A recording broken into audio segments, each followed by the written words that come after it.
Flippin' heck, it's hot in here. Hiya. Don't ask why I'm making this video now when I could have made it when I did it back in December, but I'm making it now, so we're gonna just kind of jump straight into it. Bit different from usual, but honestly, let's just do it. Okay, horse racing was banned in China in 1949, and gambling is just generally banned overall. In the late 90s to the early 2000s, Wu Yuhong, who was a member of the Shanghai Jockey Club, decided to build a racecourse in Nanjing, of all places. Basically, after the 10th National Games were announced, which is kind of like Chinese Olympics, it's like a big event within China. Once Nanjing was announced as being eligible to hold part of the National Games, Wu Yuhong decided to build this racecourse in Nanjing to envy Shanghai and Hong Kong's they've got big jockey clubs, big racecourses. In 2003, it was finished being built, although it's largely debated as to whether or not it was actually up to standard, but we'll leave that to them. Technically, it was built in 2003, and the games were in 2004. It cost 500 million yuan, which is about $86 million, and was about 86 hectares in size. It was huge. It seated 20,000 people, it had private viewing boxes, it had an attached hotel, it was suitable for horse racing and dressage and jumping events. It was, for all intents and purposes, the facilities to be an amazing racecourse.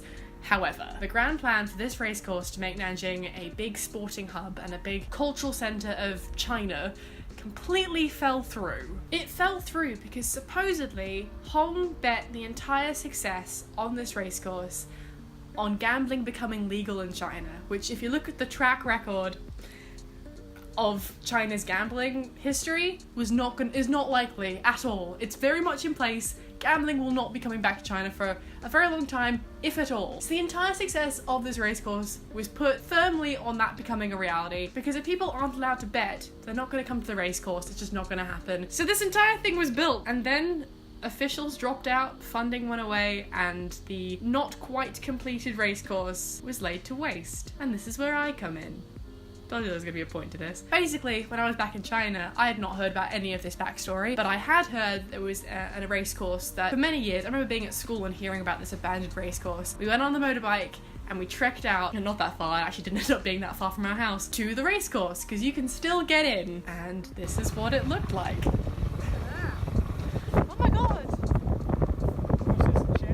What the heck? It is a veritable wasteland. The racecourse is broken up, overgrown, completely covered in weeds and potholes. The pavement is cracked, and then you look around and there are horses roaming the field. They are wandering through the very much overgrown amphitheatre, which was absolutely stunning. It was like we were on the set of a post-apocalyptic zombie film. I grew up as a very avid horse rider. I love horses, and seeing these beautiful creatures, I was in complete shock. It was such a weird location to be in. When I say this place was huge, I can't exaggerate enough how big this place was. The racetrack itself was ginormous, but the viewing boxes and the giant hotel at the back, it was massive, and it wasn't finished. There were these giant concrete slabs. There were escalators that weren't finished being built. There were giant holes in the ground that if you stepped on a piece of cardboard covering it, you'd plummet 5 meters down to the floor. And there's me going, if this is abandoned, A, who's looking after the horses? B, why are they still here if they're not racing anymore? So then we thought, well, if there are horses and it's a race course, there's probably stables. And there was 3 huge stables, and inside them, which we walked through, upwards of about 50 horses. There were training grounds, there were walking centres, and then I turned my head and there is a paddock of about 6 horses and 2 Mongolian camels. Because that made perfect sense. Just 2 camels chilling with the horses.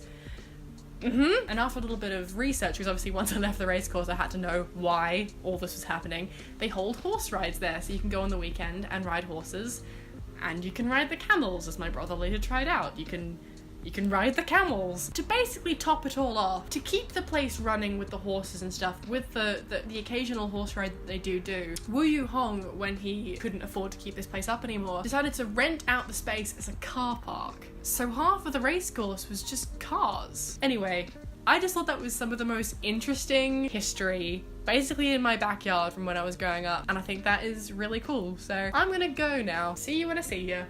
Alright, oh, did you hear that? That was my neck.